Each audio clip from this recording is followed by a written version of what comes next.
Hello દોસ્તો, આગળના ટોપિકમાં જો વધવા જઈએ તો હવે આપણો ટોપિક નંબર આવે છે 14મો, જેની અંતર્ગત તમને ભૂમિતિના પાયાથી લઈ અને ભૂમિતિની અંતર્ગત જે ક્ષેત્રફળ અને ઘનફળ જોવા મળે છે એની ચર્ચા કરવાની છે. ખાસ પહેલાં તો અલગ અલગ પ્રકારના જે શેપ છે તમે બિંદુથી ચાલુ કરો, પછી એની અંદર રેખાખંડ કિરણ બને, ત્યારબાદ અલગ અલગ પ્રકારના ખૂણા બને, લઘુકોણ, ગુરુકોણ અને કાટકોણ બને. એની અંતર્ગત બે સમાંતર રેખા અને એક છેદિકા આવે એના પણ અલગ અલગ પ્રકારના વેરાયટી બનતા હોય છે.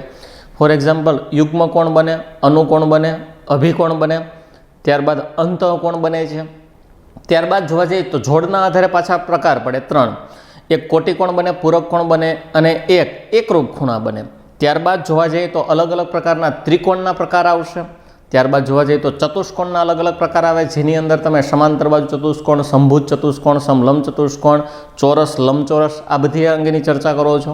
ત્યારબાદ આપણે વર્તુળની અલગ અલગ પ્રકારના આમાં પ્રશ્નો આપણે ભણવાના છે. અગાઉ તમે જોયું તો 13માની અંદર તમે ક્ષેત્રફળ અને ઘનફળ જે 6 બાજુઓ ધરાવતા હોય એવા આપણે સિલિન્ડર એટલે કે નળાકાર, ગોળો, ત્યારબાદ શંકુની વાત કરી. એ દરમિયાન આપણે સમઘન અને લંબઘનની પણ આપણે અગાઉ વાત કરી ગયેલા છે. બધું જ વસ્તુ અહીંયા કોન્સેપ્ટ ટુ કોન્સેપ્ટ ચાલવાના છીએ.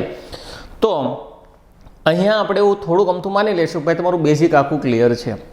રેડી? કેટલા પ્રકાર પડે છે, શું કાંઈ એ આખું પાયો છે. અહીંયા પાયો આપણે નહીં ભણીએ. જેવી રીતે પ્રશ્ન આગળ વધશે એવી રીતે હું તમને બેઝિક પણ જોડે જોડે કરાવતો જઈશ, પણ કોન્સેપ્ટ જેટલો આવશે એટલી જ અહીંયા તમને પ્રશ્ન જેવો બનશે પ્રશ્ન ઉપર તમને અલગ અલગ પ્રકારની માહિતી આપીશ. જે કોઈ વસ્તુ તમે ડીપમાં બધું જ વસ્તુ ભણવા માંગતા હોય તો મેં તમને અગાઉ પણ કીધું છે કે તમે એપ્લિકેશનની અંદર તમે એ વસ્તુ મેળવી શકો. તો જોવા જઈએ આપણા 14મા ટોપિકની અંદર આપણને શું જોવા મળવાનું છે તો કે રેખા જોવા મળવાની છે, એની અંદર ખૂણાઓ જોવા મળવાના છે અને સામાન્ય ભૌમિતિક આકૃતિઓ જે મેં તમને કીધી કે ભાઈ અલગ અલગ પ્રકારના ત્રિકોણ હોય, ચોરસ હોય, વર્તુળ હોય, એમાં સાદી અને ત્રાસી સમાંતર રેખાઓના ગુણધર્મો મેં કીધું ને, બે સમાંતર રેખાઓના છેદિકાથી અલગ અલગ પ્રકારના ખૂણાઓ બનતા હોય છે એના ગુણધર્મો શું છે. ત્રિકોણની સાપેક્ષ બાજુઓના માપના ગુણધર્મો, અલગ અલગ પ્રકારના ત્રિકોણ હોય, ધારો કે સમબાજુ ત્રિકોણ હોય તેની 2 બાજુઓ સરખી હોય, 2 બાજુ જ્યારે સરખી હોય ત્યારે એની સામેના હંમેશા ખૂણા કેવા હોય, સમાન હોય. આ બધા જ એક બેઝિક કોન્સેપ્ટ છે એની પણ અહીં વાત કરવાના છે. પાયથાગોરસનો પ્રમેય આવે એટલે કાટકોણ ત્રિકોણ આવે. ત્યારબાદ ચતુર્ભુજ એટલે જેને આપણે ચતુષ્કોણ કહીએ છીએ એની અંતર એક લંબગોળ જોવા મળશે, ચતુર્ભુજ છે, પછી લંબગોળ છે, સમાંતર બાજુ ચતુષ્કોણ અને સમભુજ ચતુષ્કોણ છે. તો આ બધો જ ડેટા જે છે એને આપણે ટોપિક નંબર 14ની અંદર સમાવેશ કરેલો છે. તમે જો જીપીએસસી ક્લાસનો કોર્સ તમારી પાસે હોય તો આ 14મો ટોપિક છે. એની અંતર્ગત આટલા ટૂંકમાં આ જે કંઈ છે ને આ આખું તમે ન યાદ રાખો, આ 1 by 1 નથી કરવાનું, પણ એટલીસ્ટ હું તમને એટલું કહી દઉં કે આ આખું ભૂમિતિ છે. રેડી? તમે 9મા અને 10મા 8મા ધોરણની અંદર જે કાંઈ ભૂમિતિ ભણીને આવ્યા છો એ જ વસ્તુ આ છે. પણ અત્યારે હું આખું 8મું, 9મું અને 10માનું ગણિત અત્યારે ગણી શકાય નહીં, કારણ કે એટલો મારીને તમારી પાસે ટાઈમ નથી. તો એમાંથી જે પૂછાય છે પરીક્ષામાં એવી વસ્તુઓના આપણે અહીંયા તારણ કાઢેલા જોવા મળે છે. રેડી? અને એ આપણે કોમ્પિટિટિવ એક્ઝામમાં આપણે ભણીએ છીએ. તો આ જે આપણને આપણી પાસે આ કોર્સ આપેલો છે એની અંતર્ગત ભૂમિતિનો પાયો છે એ તમારી પાસે મજબૂત હોવો જોઈએ. છતાં પણ હું મારી બનતી ટ્રાય કરીશ કે કોન્સેપ્ટ વાઇઝ તમને ડીપમાં ઉતારતો જાઓ. તો સૌપ્રથમ જોવા જઈએ આપણો પ્રશ્ન નંબર 1 એવું કહે છે, જો કોઈ ત્રિકોણમાં એક ખૂણો કાટખૂણો છે તથા તેની 2 બાજુઓના માપ સરખા છે, જો તેના કર્ણનું માપ 6 સેન્ટીમીટર હોય તો તેની અન્ય બાજુઓનું માપ કેટલું હશે?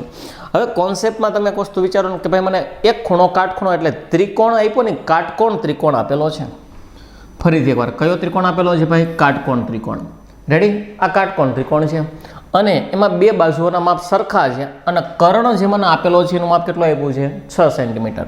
તો તમને ખબર છે કે આને પાયો આને વેધ કહેવામાં આવે અને આને પાયો કહેવામાં આવે અને આને શું કહેવામાં આવે? કર્ણ કહેવામાં આવે. અને આનું માપ કેટલું આપ્યું છે? 6 સેન્ટીમીટર.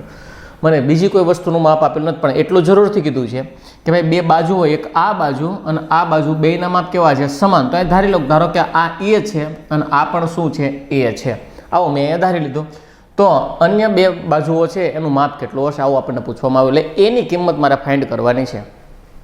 હવે સમજો તો ભાઈ કાટકોણ ત્રિકોણ પ્રમાણે પાયથાગોરસનો પ્રમેય તમે લેવા જાઓ તો ફોર એક્ઝામ્પલ ધારો કે અહીં એ મૂકી દઉં, અહીંયા બી મૂકી દઉં અને અહીંયા સી મૂકી દઉં. તો તમે આવું કાંક જોતા હતા કે ભાઈ એસીનો હોલ સ્ક્વેર બરાબર એબીનો હોલ સ્ક્વેર પ્લસ બી અને સીનો હોલ સ્ક્વેર, આવું કાંક કહેતા હતા. પણ દરેક વખતે એ બી ને એસી જ ન હોય, ધારો કે પી ક્યુ અને આર આપેલા હોય તો નામ ચેન્જ થઈ જાય.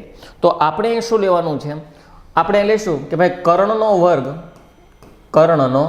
વર્ગ બરાબર બાજુનો વર્ગ અને પ્લસ બીજી બાજુનો વર્ગ. એટલે અહીંયા પણ લઈશું આપણે બાજુનો વર્ગ. રેડી? હજી એકવાર, કર્ણનો વર્ગ બરાબર બાજુનો વર્ગ પ્લસ બીજી બાજુનો વર્ગ. હવે કર્ણ કેટલો આપ્યો છે? 6.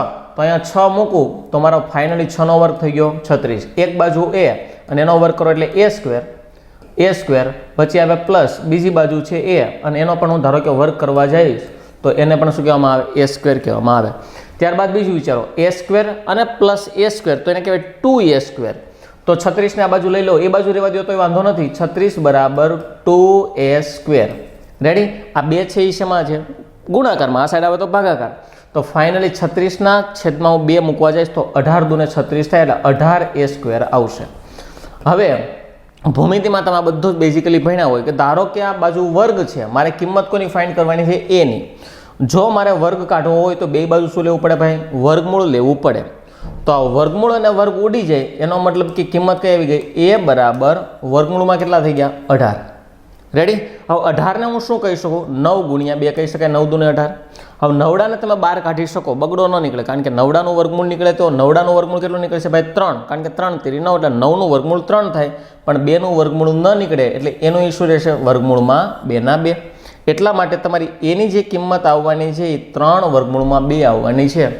તો ફાઇનલી તમારો જવાબ શું આવે છે? 3 વર્ગમૂળમાં 2.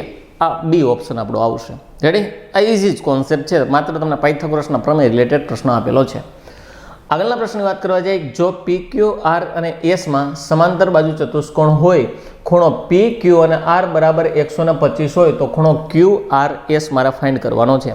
હવે એક્ઝેક્ટલી કયો ખૂણો લાગે તો તમારે એટલું યાદ રાખવાનું, જે વચ્ચે હોય ને એ હંમેશા મારો મેઇન ખૂણો હશે. શું કીધું? પી ક્યુ અને આર. તો અહીંયા પી ક્યુ અને આર એટલે આ જે ખૂણો મને આપ્યો છે કેટલો આપ્યો છે? 125 ડિગ્રીનો મને આપેલો છે. શું ફાઇન્ડ કીધું? Q R S. તો ક્યુ આર અને એસ એટલે આ ખૂણો મારે ફાઇન્ડ કરવાનો છે. રેડી? હવે અહીં એક ખૂણાનો પ્રકાર બને છે. કયો પ્રકાર બને છે સમજો, કે જ્યારે બે સમાંતર રેખા હોય અને એની છેદિકાથી અલગ અલગ પ્રકારના ખૂણા બને. યુગ્મ કોણ બને, અભિકોણ બને, અનુકોણ બને અને અંતકોણ બને. આ 4 પ્રકારના ખૂણા મેન પડતા હોય છે. તો અહીંયા જોવા જઈએ તો એક અંતકોણ નામનો કોન્સેપ્ટ આવે. અંતકોણ એટલે તમારે શું યાદ રાખવાનું હોય? સી યાદ રાખવાનું હોય. સી એટલે શું? તો ભાઈ આ ખૂણો અને આ ખૂણો. રેડી? આ બે એકબીજાના કેવા કહેવાય? અંતકોણ. અને અંતકોણનો સરવાળો હંમેશા 180 ડિગ્રી થાય. અંતકોણનો સરવાળો કેટલો થઈ ગયો? 180. હવે ફોર એક્ઝામ્પલ હું તમને એમ કહું આ 100 છે તો આ કેટલા હોય? 80 હોય. રેડી? તો અહીંયા અંતકોણનો જ કોન્સેપ્ટ લાગે. જો 100 ને કેટલા આપેલા છે? મને 25 ડિગ્રી આપેલા છે. તો હું શું કરીશ કે ભાઈ આ મારા 180 ડિગ્રી છે, આનો અને આનો અંતકોણ મુજબ સરવાળો 180 થાય. એમાં આ ખૂણો મને કેટલા આપ્યો છે? 125નો મને આપેલો છે. તો 180માંથી 125ને હું બાદ કરી દઈ. 180માંથી 120 જાય એટલે 60 વધે. 60માંથી બીજા 5 જાય એટલે આપણા જે ખૂણાનું માપ આવવાનું કેટલા ડિગ્રી આવવાનું છે? 55 ડિગ્રી આવવાનું છે. ઓપ્શન ચેક કરવા જઈએ, ઓપ્શન કયો આવે છે? એની અંદર મને 55 ડિગ્રી જોવા મળે છે. આટલું ઇઝી. ક્લાસ 1નો પ્રશ્ન છે, પણ ત્યાં તમને અંતકોણનો રૂલ્સ ખબર હોવી જોઈએ. એવી જ રીતે યુગ્મ કોણ આવતો હોય છે, અનુકોણ આવતો હોય છે, અભિકોણ આવતો હોય છે, પૂરક કોણ, કોટિકોણ, આ બધા જ અલગ અલગ પ્રકારના ખૂણાઓના માપ દર્શાવતા અલગ અલગ પ્રકારના નામો છે. વાત કરીએ આગળના પ્રશ્નની, એટલે અહીંયા એક તમને નવો ખૂણો જોવા, અંતકોણ જોવા મળ્યો. તો તમને એટલીસ્ટ આઈડિયા આવી ગયો કે ભાઈ અંતકોણ એટલે અંદરના ખૂણાનો સરવાળો હંમેશા કેટલો થઈ જાય? 180 થવો જોઈએ, આ બેનો સરવાળો.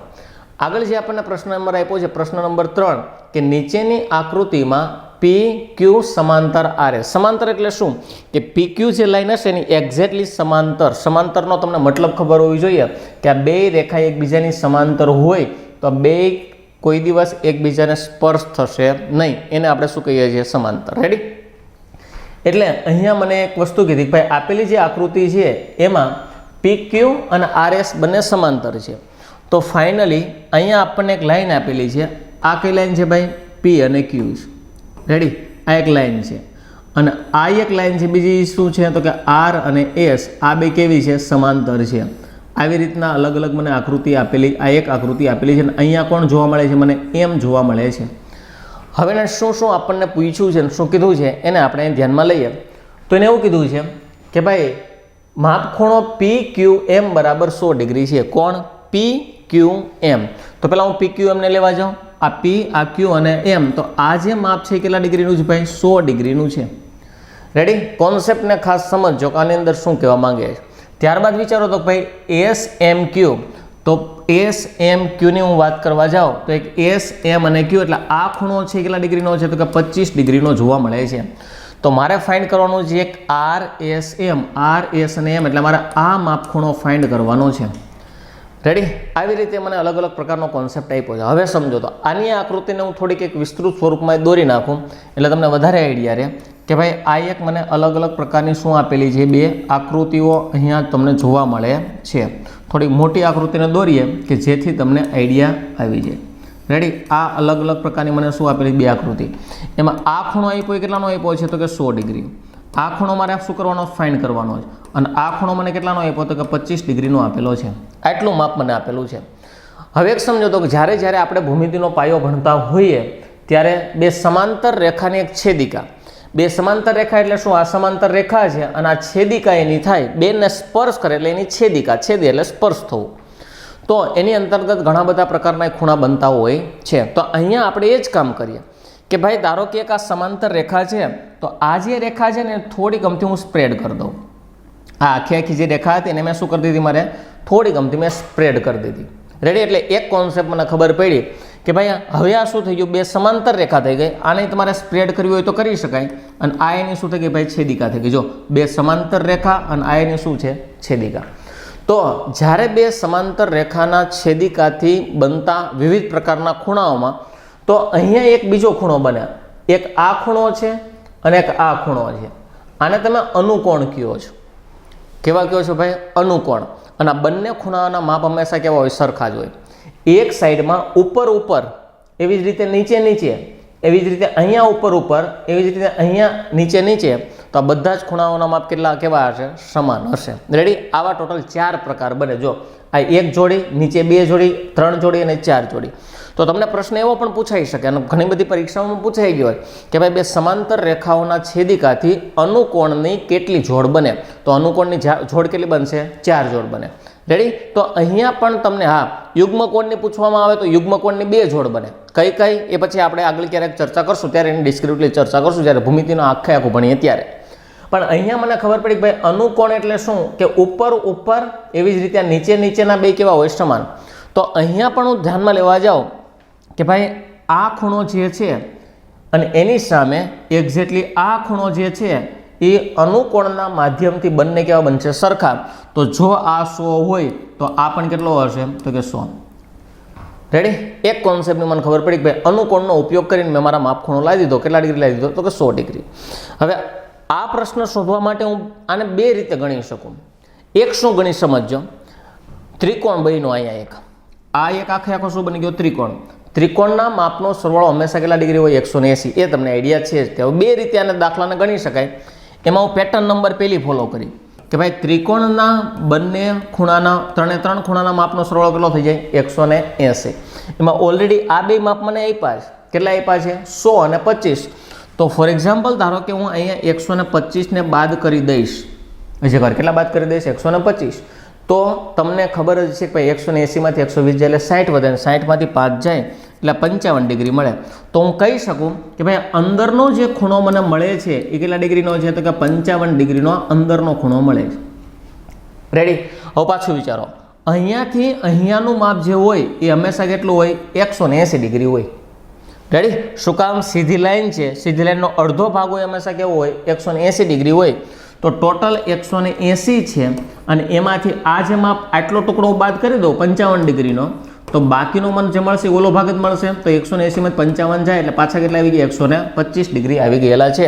એટલે અહીંનું જે મને માપ મળવાનું છે કેટલું મળવાનું છે? 125 ડિગ્રી. રેડી? એકબીજાના પૂરક કોણ છે. આ ખૂણો અને આ ખૂણો એકબીજાના કેવા થઈ ગયા? પૂરક કોણ. એટલે સૌપ્રથમ મેં કોનો ઉપયોગ કર્યો?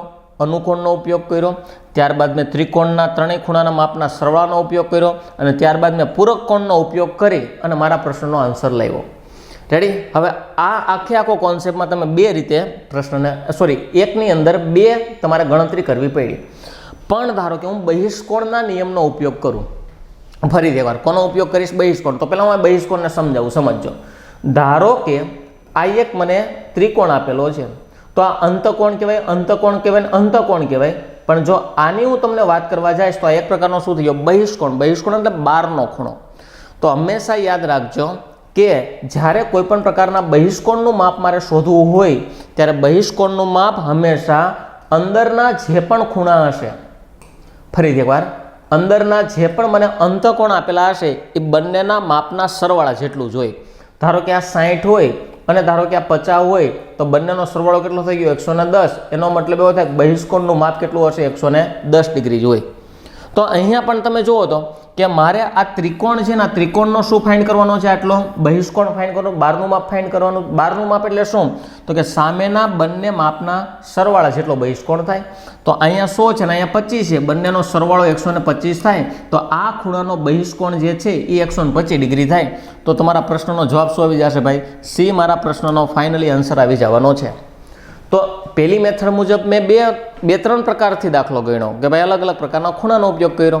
ત્યારબાદ મેં શું કર્યું? માત્ર ને માત્ર અનુકોણ અને બહિષ્કોણના નિયમનો ઉપયોગ કર્યો.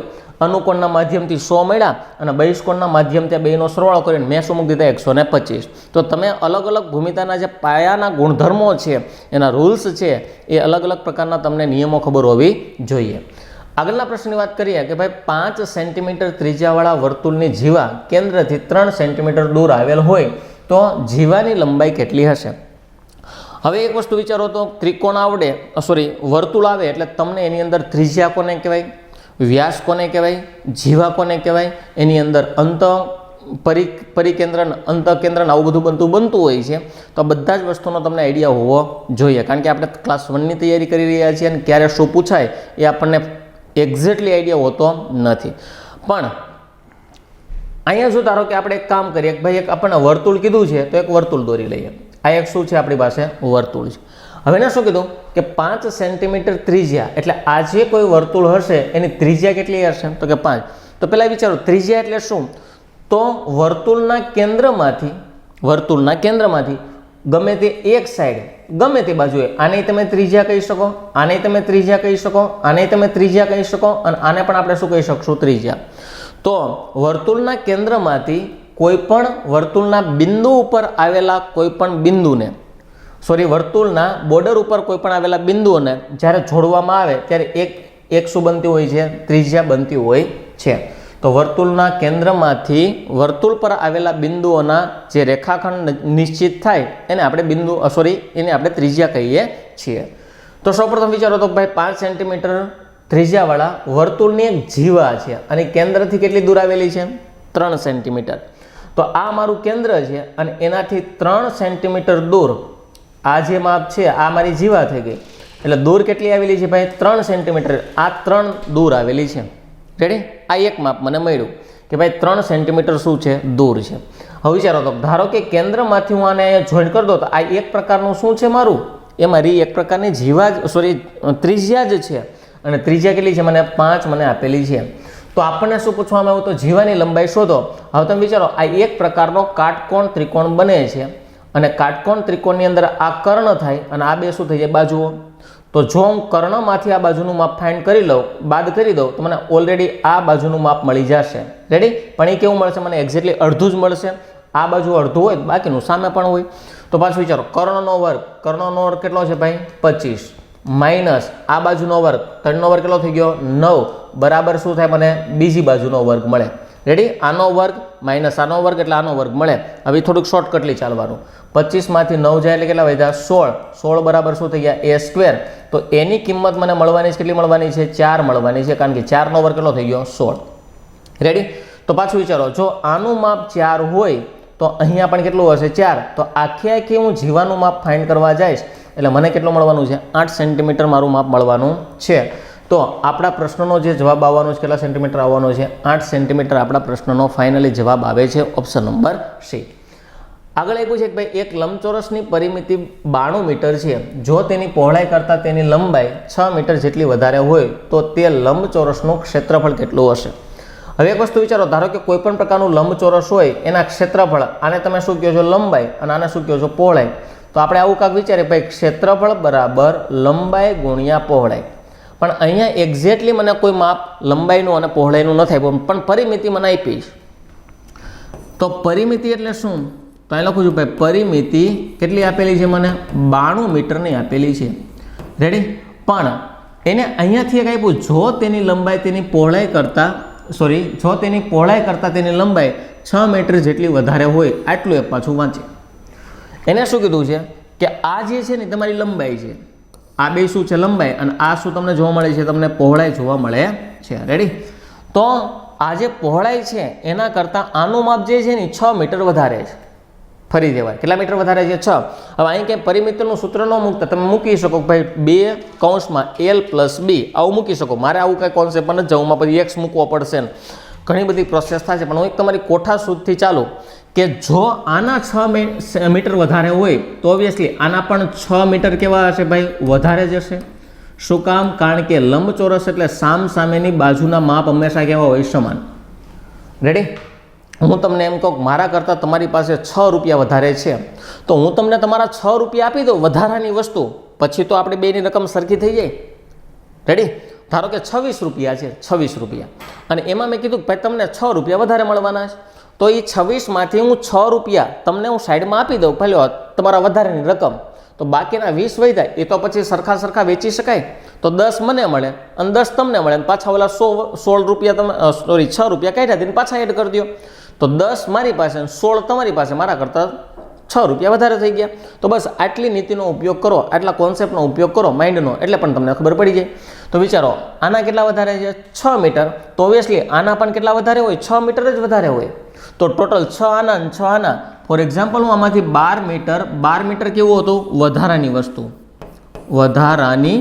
એટલે વધારાનું 12 મીટર બાદ કરતો વધ્યા કેટલા? 80. હવે 80 ત્યાંની કેવા હોય? સરખા હોય બધાયના. તો આના એક્ઝેક્ટલી હું 4 ભાગ પાડીશ તો બધાના ભાગમાં 20 આવશે. બધાના ભાગમાં કેટલા હશે? 20. તો 20 આના હોય, 20 આના હોય, 20 આના હોય, 20 આના હોય. એટલે અહીંયા લખ નાખો 20 આના છે અને 20 આના છે. પણ તમને ખબર છે કે આવડું આ તો 6 મીટર વધારે છે, તો ફાઇનલી આ 26 હોય તો આ પણ કેટલા હશે? 26 હશે. સમજાય છે ને? 6 બાદ કરી દીધા, પછી તો એને સરખા ભાગે વેચી 20 મૂકો ને 6 આને વધારે દઈ દો, એટલે આ બે 20 ને આ બે 26 ના. હવે વિચારો લો, ધારો કે આનો ટોટલ કરશો એટલે તમને પાછું 92 મીટર મળી જશે. રેડી? પરિમિતિ એટલે શું? 4 બાજુઓના માપનો સરવાળો. 26 ને 26 52, 20 ને 20 40, 52માં 40 નાખો એટલે 92 થઈ ગયા. તો હવે મારું ક્ષેત્રફળ શું હતું? લંબાઈ ગુણ્યા પહોળાઈ. લંબાઈ કેટલી હતી? તો કે 26, અને પહોળાઈ કેટલી મળી મને? 20. રેડી? આ 26 ને પહોળાઈ 20, તો 26 દુને 52, અને પાછળ એક મીંડું, એટલે આનું ક્ષેત્રફળ કેટલું આવશે? 520 ચોરસ મીટર. તો 520 ચોરસ મીટર ઓપ્શન જોવા જઈએ, ઓપ્શન ક્યાં આપેલો છે? શેની અંદર મને આ ઓપ્શન 520 જોવા મળે છે? આગળ વધશું. આગળના પ્રશ્નની ધારો કે વાત કરવા જઈએ, પાછો ક્લાસ 1નો પ્રશ્ન, જો કે બધા ક્લાસ 1ના જ પ્રશ્નો છે. તો આપણે કીધું નીચેની આકૃતિમાં ગુરુકોણનું માપ કેટલું થશે? હવે વિચારો, માપના આધારે ખૂણાના 3 પ્રકાર પડે: લઘુકોણ, કાટકોણ અને ગુરુકોણ. જો કોઈ આવો ખૂણો હોય તો એ શું હોય? લઘુકોણ. જો એક્ઝેક્ટલી આવો ખૂણો હોય તો કયો હોય? કાટકોણ. અને ધારો કે કોઈ આવો ખૂણો હોય તો એ શું હશે? ગુરુકોણ. 90 ડિગ્રી કરતાં નાનું, એક્ઝેક્ટ 90 ડિગ્રી, અને 90 ડિગ્રી કરતાં મોટું. તો ફાઇનલી જે આપણી પાસે આકૃતિ મને જોવા મળે છે એમાં મારે નક્કી કરવું પડે કે મારો ગુરુકોણ હશે કયો. 2 પ્રકારના ખૂણા છે, એક આ છે ને એક આ છે. તો તમે જોઈ શકો કે આ મારો શું છે ભાઈ? ગુરુકોણ છે, અને મારે આનું માપ ફાઇન્ડ કરવાનું થશે. અને આ માપ કેવું થઈ ગયું? લઘુકોણ. રેડી?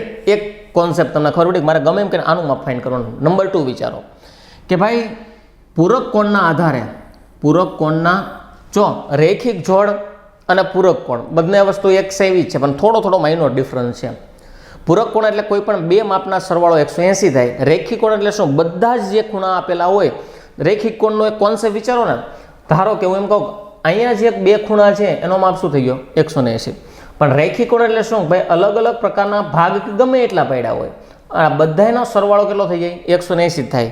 રેખિક કોણમાં 180 થાય, પૂરક કોણમાં 180 થાય, પણ માઇનોર ડિફરન્સ છે. શું કે આમાં 2 જ ભાગ પાડ્યો, આમાં ગમે એટલા ભાગ પાડ્યા હોય, બરોબર? આને રેખિક કોણ અને શું કહેવામાં આવે? પૂરક કોણ. તો અહીં જો હું તમને કહેવા જાઉં ભાઈ પૂરક કોણના માપના આધારે સરવાળો તમારો કેટલો થવો જોઈએ 180. એટલે મેં હમણાં જ વાત કરી કે તમારે આ ગુરુકોણનું માપ ફાઇન્ડ કરવાનું છે. તો સૌપ્રથમ વિચારો તો કે અહીંથી અહીંનું માપ કેટલું થવું જોઈએ 180 થવું જોઈએ. તો આવું કાંઈક બને આ બેનો માપનો સરવાળો કરો એટલે કે 3x ફરીથી એકવાર 3x પ્લસ 12x માઇનસ 30 બરાબર 180 થવા જોઈએ. આવું કંઈક તમને ખબર પડવી જોઈએ. રેડી? આ બધી જ વસ્તુ ડિગ્રીમાં છે, એ પાછળ જોઈ લેજો. નંબર 2 વિચારો 3x પ્લસ 12x એટલે 15x થાય. તો આ થઈ ગયા 15x બરાબર 30 છે એ માઇનસ છે, ઓલી સાઈડ જાય તો પ્લસ, તો પ્લસ કરવા જાય એટલે 210 થાય. તો હવે એક્સની જો મારે કિંમત ફાઇન્ડ કરવી હોય તો 210ના છેદમાં કેટલા આવી જશે ભાઈ? 15 આવી જશે. કેટલા આવી જશે? 15. હવે પાછું વિચારો, બેને તમે 3 વડે ભાગી શકો તો અહીંયા 5 તેરી 15 થાય અને અહીંયા 7 તેરી કેટલા થાય? 21. એટલે 70ના છેદમાં 5, 14 પંચાને 70 થાય. તો અહીંયા એક્સની જે કિંમત આવે છે કેટલા ડિગ્રી આવી ગઈ? 14 ડિગ્રી. તો એક કામ કરો તો અહીંયા જે મારા આ સમીકરણ છે મારે એનું જ માપ ફાઇન્ડ કરવાનું, એમાં એક્સની કિંમત મૂકી દો 14 ડિગ્રી. તો કાંઈક આવું કાંઈક બનશે કે ભાઈ 12 કૌંસમાં કેટલા આવી ગયા? 14. રેડી? કારણ કે આ બેનો ગુણાકાર અને માઇનસ કેટલા કરી નાખવાના છે? તો કે 30. 12 ગુણ્યા તમે 14 કરવા જાઓ અથવા 14 ગુણ્યા 12 કરો તો 12ના ભાગ પડો તો 10 અને 2 કહેવાય. 14 દાણ 140, 14 દૂને 28, સરવાળો કરવા જાય એટલે 168. આ બેના માપનો સરવાળો 168 તમને મળવાનો છે. રેડી? એમાંથી મારે બાદ કેટલા કરવાના છે ભાઈ? 30. તો આમાંથી હું ધારો કે 30 ડિગ્રીનું માપ હું બાદ કરી દઉં તો 168માંથી 30 જાય એટલે તમારો માપ ખૂણો જે વધશે કેટલો વધશે? 138 ડિગ્રીનું માપ વધવાનું છે. ઓપ્શન ચેક કરવા જઈએ, ઓપ્શન નંબર બીની અંદર તમને 138 જોવા મળે છે. રેડી? આગળના પ્રશ્નમાં વધશું. આગળના પ્રશ્નમાં જો જોવા જઈએ તો આપણને એ પૂછે કે ભાઈ નીચેની આકૃતિમાં માપ ખૂણો P બરાબર કેટલા આપ્યા છે? 135 ડિગ્રી અને માપ ખૂણો Q બરાબર 143 ડિગ્રી છે. જો AB અને CD સમાંતર હોય તો x કેટલો હશે? એટલે કે ખૂણા x નું માપ મારે ફાઇન્ડ કરવાનું છે. રેડી? હવે પહેલાં આપણે કોન્સેપ્ટ અગાઉ ભણી ગયા છીએ, એની આ વસ્તુ રિપીટ છે. તો સૌપ્રથમ જો આપણે વાત કરવા જઈએ તો અહીંયા એક વસ્તુ કે આ બે લાઈન જેની સમાંતર છે એમાં એક ખૂણો એટલે કે માપ ખૂણો P બરાબર કેટલા આપ્યા છે? 135 ડિગ્રી આપ્યા છે અને આ મને માપ ખૂણો કેટલા આપ્યા છે? 135 ડિગ્રી અને આ જે આપ્યું છે 143 ડિગ્રી મને આપેલું છે અને મારે આ માપ ખૂણો ફાઇન્ડ કરવાનો છે. હવે કોન્સેપ્ટમાં એક થોડુંક વેરિએશન આપણે એડ કરશું જે અગાઉ આપણે ભણી જ ગયા છીએ કે ધારો કે અહીંયા એક લાઈનને હું સ્પ્રેડ કરી દઉં અને આ પણ લાઈન છે અન્ય બે લાઈનને કેવી છે? સમાંતર લાઈન એકને દોર નાખી. રેડી? આમે એક બે શું દોર નાખી? બેની એકબીજા સમાંતર લાઈન દોરી નાખી. અગાઉ જો તમે દાખલો જોયેલો હોય તો આપણી પાસે એક દાખલો આવી ગયેલો. એ દાખલાની અંતર્ગત તમે અંતકોણ એક ચતુષ્કોણ હતો અને અંતકોણની વાત કરી તો બસ અહીંયા અંતકોણનો જ કોન્સેપ્ટ ઉપયોગ કરવાનો છે. ફોર એક્ઝામ્પલ તમે વિચારો નીચેની ઘડીક લાઈન બધી ભૂલી જાઓ. આ બે લાઈનની વાત કરો, આ બે એકબીજાની સમાંતર લાઈન છે અને આ ધારો કે ફોર એક્ઝામ્પલ એની શું થઈ ગઈ? છેદિકા. તો ઓબ્વિયસલી આ અને આટલું જે માપ છે આ ખાલી આટલું જ માપ આ એકબીજાના શું થઈ ગયા? અંતકોણ. અને અંતકોણના માપનો સરવાળો હંમેશા કેટલો હોય? 180 ડિગ્રી હોય. તો હું એમ વિચારવા જાઉં ભાઈ બંનેનો સરવાળો 180 ડિગ્રી છે, આનો અને આનો સરવાળો 180 ડિગ્રી થાય, એમાં આ માપ મને આપ્યું છે એને બાદ કરી દો તો હું 135 ડિગ્રી આમાંથી માપ બાદ કરવા જાઉં 180માંથી 130 જાય એટલે 50 વધે અને 50માંથી 5 જાય એટલે એ જે માપ ખૂણો મને મળવાનો કેટલા ડિગ્રી મળવાનો? 45. એટલે આ જે ખૂણો છે મને 45 ડિગ્રીનો માપ મળ્યો. ફરીથી એકવાર એ જે માપ મને મળે છે કેટલા ડિગ્રીનું મળે છે ભાઈ? 45 ડિગ્રીનું આપણને અહીંયા માપ મળે છે. હવે પાછું વિચારો તો ધારો કે એ મને 45 ડિગ્રી મળે છે. હવે જેમ નીચેનું આપણે ઘડીક કાઢ્યું એમ ઉપરનું ઘડીક ભૂલી જાઓ. ધારો કે આટલું જે છે એ માપને હું ભૂલી ગયો તો પાછું વિચારો આ જે માપ છે અને આ જે માપ છે એ એકબીજાના અંતકોણ પાછા બને કે ન બને? રેડી? આ બે સમાંતર લાઈન આ એકબીજાના અંતકોણ તો એનો પણ સરવાળો કેટલો મળતો હશે? 180 જ મળતો હશે. તો એમાં પણ સરવાળો મને 180 મળે છે. એમાં એકનું માપ કેટલું આપેલું છે? 143. એ હું શું કરી દઈશ? બાદ કરી દઈશ. તો પાછું વિચારો 180માંથી 140 જાય એટલે 40 ને બીજા 3 કાઢું એટલે એ જે માપ મને મળવાનું કેટલા ડિગ્રી મળવાનું છે? 37 ડિગ્રીનું મને માપ મળવાનું છે. તો અહીંયા આપણને 45 ડિગ્રી મળતા હતા અને અહીંયા આપણને કેટલા ડિગ્રી મળવાના છે? 37 ડિગ્રી. હવે જો મારે કુલ માપ મારે x એટલે શું? બંનેનો સરવાળો ફાઇન્ડ કરવાનો છે. સરવાળો કરો 7 ને 5 12નો બગડો, વધી આવી 1 ને 4 ને 4 8, એટલે અહીં જે તમને કુલ માપ મળવાનું છે કેટલા ડિગ્રી મળશે? 82 ડિગ્રી મળવાનું છે. 82 ડિગ્રી એક પણ ઓપ્શનમાં ન હોવાથી આપણા પ્રશ્નનો જવાબ શું આવશે? ઉપર પૈકી કોઈ નહીં. રેડી? તો અહીંયા તમે જોયું બે વિવિધ પ્રકારના અંતઃકોણોનો ઉપયોગ કરી મેં અલગ અલગ માપ શોધ્યા અને ત્યારબાદ મેં બેનો શું કરી નાખ્યો? સરવાળો. વધી આગળના પ્રશ્નની અંદર કીધું છે એક ખૂણાનું માપ 126 ડિગ્રી હોય તો તેના પૂરક કોણ કેટલો હશે? હવે બે પ્રકારના ખૂણા સમજો. જોડના આધારે બે પ્રકારના બને, એક બને કોટી કોણ અને એક બને પૂરક કોણ. રેડી? કોટી કોણમાં બંને ખૂણાના માપનો સરવાળો 90 ડિગ્રી થાય અને પૂરક કોણમાં હંમેશા કેટલા ડિગ્રી થશે? 180 ડિગ્રી થશે. જો મારે આને પરફેક્ટલી યાદ રાખવું તો આમ જ વિચારાય કે કોટી બે મૂળાક્ષરો તો એમાં બે આંકડા, પૂરક ત્રણ મૂળાક્ષરો તો એમાં ત્રણ આંકડા યાદ રાખવા પડે. રેડી? તો વિચારો તો કે બંનેનો સરવાળો 180 ડિગ્રી થવાનો છે. એમાં એક ખૂણો મને આપ્યો છે, કેટલો આપ્યો છે? 126. તો 180 માંથી 126 ને મારે શું કરી દેવા પડે? બાદ કરી દેવા પડે. 180 માંથી 120 જાય એટલે 60 ને 60 માંથી બીજા 6 જાય એટલે ત્યાં મને બીજા જે માપ ખૂણાનું માપ વધવાનું છે કેટલા ડિગ્રી મળવાનું છે? 54 ડિગ્રી મળશે. એટલા માટે આપણા પ્રશ્નનો જવાબ શું આવવાનો છે? સી મારા પ્રશ્નનો ફાઇનલી ઉત્તર આવે છે. આગળ વધશું. આગળના પ્રશ્નમાં કીધું છે કે ભાઈ કોઈ ચોરસની બાજુની લંબાઈમાં 20% વધારો કરવામાં આવે તો તેના ક્ષેત્રફળમાં કેટલા ટકાનો વધારો થાય? પહેલા વિચારો તો કે એક મને શું આપેલું છે? ચોરસ. રેડી? ચોરસનું હંમેશા તમે કોઈ પણ પ્રકારની જો એના ક્ષેત્રફળની વાત કરવા જાઓ તો ક્ષેત્રફળ એટલે શું થઈ જાય? લંબાઈ ગુણ્યા લંબાઈ એટલે L². રેડી? આઈ હંમેશા L હોય અને આઈ હંમેશા L હોય. શું કામ? બેના માપ સમાન જ હોય એટલે L ગુણ્યા L. જો લંબચોરસ હોત તો આપણે આને L અને B કહેત તો એનું ક્ષેત્રફળ L ગુણ્યા B, લંબાઈ ગુણ્યા પહોળાઈ. હવે પાછું વિચારો તો અહીંયા જો હું ક્ષેત્રફળની હું વાત કરવા જઈશ તો L² બને છે. તો ધારો કે હું વિચારી લઉં કે આ જે માપ છે ને 10 છે, તો આ પણ માપ મેં કેટલું ધારી લીધું? 10, કારણ કે બે 10 જ હશે. તો જૂના ક્ષેત્રફળ મુજબ 10 ગુણ્યા 10 બરાબર 100 ચોરસ સેન્ટીમીટર અથવા તો મીટર થવાનું છે. આ શું લીધું મેં? ક્ષેત્રફળ લીધું. રેડી? જૂનાનું. હવેને શું કીધું છે કે ભાઈ 20% વધારો થાય. 20% એટલે શું? તો 10% એ 1 થાય, 20% એ 2 થાય. હવે 2નો વધારો થઈ ગયો તો ફાઇનલી હવે શું થઈ ગયા? 12 ગુણ્યા 12 થઈ ગયા. શું કામ? કારણ કે 2 અહીંયા વધે તો 2 અહીંયા પણ વધે, કારણ કે એ ચોરસ છે એટલા માટે. તો 12 ગુણ્યા 12 એટલે 100 ને કેટલા થઈ ગયા? 44. ટકાવારીમાં તમે સારી રીતે ભણ્યા છો કે ટકાવારીનો પાયો હંમેશા કેટલા હોય? 100 જ હોય. તો 100 માંથી 144 થયા એનો મતલબ એવો થાય કે અહીંયા તમારો વધારો કેટલા ટકા થઈ ગયો હશે? 44% થઈ ગયો હશે. રેડી? એટલે તમારા પ્રશ્નનો જવાબ શું આવવાનો છે? બી આવવાનો છે. આ તો ચોરસ અને લંબચોરસની વાત થઈ. પણ અમુક સમયે તમને ત્રિકોણની પણ અમુક સમયે તમને વર્તુળની વાત કરવામાં આવે, ત્રિજ્યામાં આટલા ટકાનો વધારો થતાં શું થાય? તો બધી જ શોર્ટકટ જે છે એક મેં તમને ચાર્ટ આપી દીધો હોય કે 10% વધે તો શું થાય? 10% 21% આવે, 12 કેટલા આવે? 13, 14, 15, 16, 17 એમ 20 થી 25 સુધીના મેં તમને ડેટા 50 સુધીનો આપ્યો છે કે બધા જ ડેટાની અંદર જે તમને ત્યાં મેં એમ પણ કીધેલું છે કે આટલા ડેટા તમારે ખાસ યાદ રાખવા. રેડી? વધીને 3-4 ડેટા છે. તો આ તો સારું છે ભાઈ, ઇઝી પડી ગયું. પણ જ્યારે કોઈ વર્તુળની વાત આવે ત્યારે ફટાફટ ચાર્ટ ઉપરથી કેમ તમને ખબર જ છે કે અગાઉ આપણે વધારો અને ઘટાડાના ચાર્ટની મેં તમને વાત કરી હતી. માત્ર ને માત્ર 2 થી 3 સેકન્ડમાં જવાબ આવે છે. તો ભૂમિતિમાં પણ મેં તમને મારાથી જેટલા પ્રયત્નો બને છે એટલું ઇઝીમાં ઇઝી તમને કરી દીધું છે. શું કામ? કારણ કે તમારા સમયનો કોઈ પણ પ્રકારનો વેસ્ટ ન થાય ને તમે ફટાફટ પ્રશ્નના આન્સર આપી શકો. આગળના પ્રશ્નની વાત કરવા જઈએ કે એક કાટકોણનો એક ખૂણો જે છે, કાટકોણ ત્રિકોણનો એક ખૂણો જે 36 ડિગ્રી હોય તો અન્ય ખૂણો શોધો. કાટકોણ કીધો છે તો આ જે છે ને મારો શું છે? કાટકોણ છે.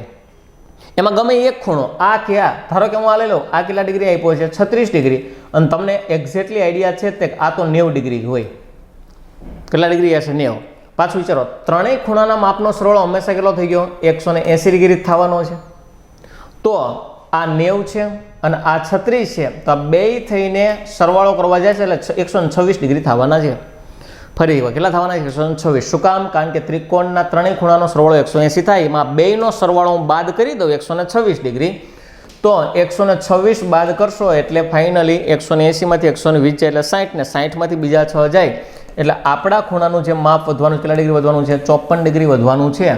એટલે તમારા પ્રશ્નનો જે ફાઇનલી ઉત્તર આવવાનો શું આવવાનો છે? બી આપણા પ્રશ્નનો ઉત્તર આવે છે. તો હજી આપણે આખું ચેપ્ટર પૂરું નથી કર્યું, માત્ર 10 જ પ્રશ્ન જોયા છે. મળીએ આગલા વિડીયોની અંદર પ્રશ્ન નંબર 11 સાથે. ત્યાં સુધી થેન્ક યુ વેરી મચ.